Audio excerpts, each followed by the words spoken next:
So let's talk about Taiwanese temples. They are at the heart of the communities. Each neighborhood has a temple, a main temple that they go to.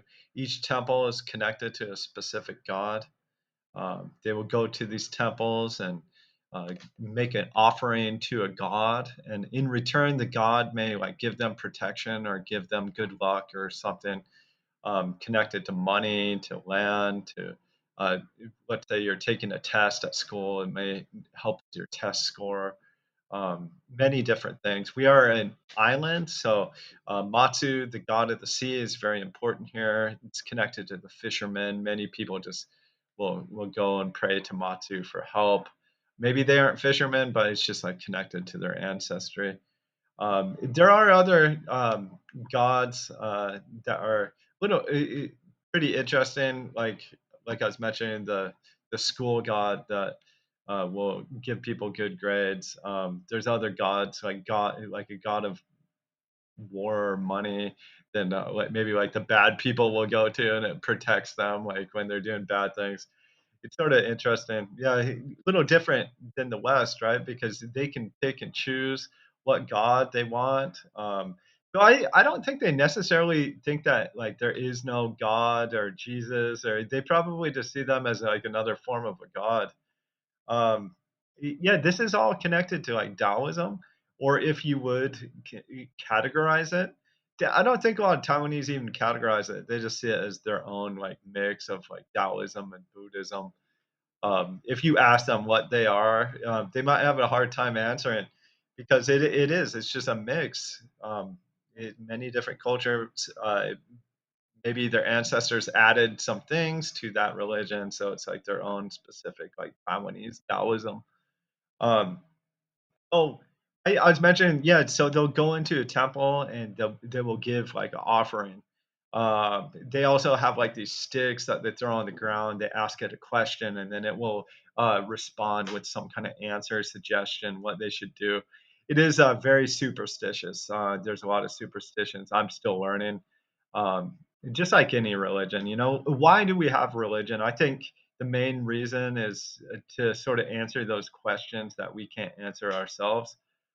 So you go there and you get support, you get help. It's peace of mind, regardless of like what religion. It's just sort of something there to help calm you or give you protection or like in your mind.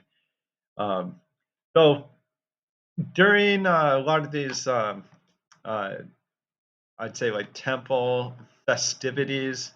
They'll include like fireworks. The fireworks like scare away any bad spirits or gods, and there's a lot of incense burning. Incense it attracts like good ghosts or good spirits. One thing that's interesting, they'll give like paper money, and they'll burn it, so then it burns it into the other realm, and then the gods or their ancestors will get this money. And again, that's a way. That's another offering. There's a lot of offering. There's one holiday. It's called Ghost Month, very similar to Halloween. Sort of around the same time too. Um, where same thing, like the gods will come out during that time, and in order to be safe during that time, you need to give the gods again another offering, and then either they just won't see you, or that they'll be happy and they just won't hurt you. There is a lot of like community involvement. If you do go to a temple, there's a lot of activities going on.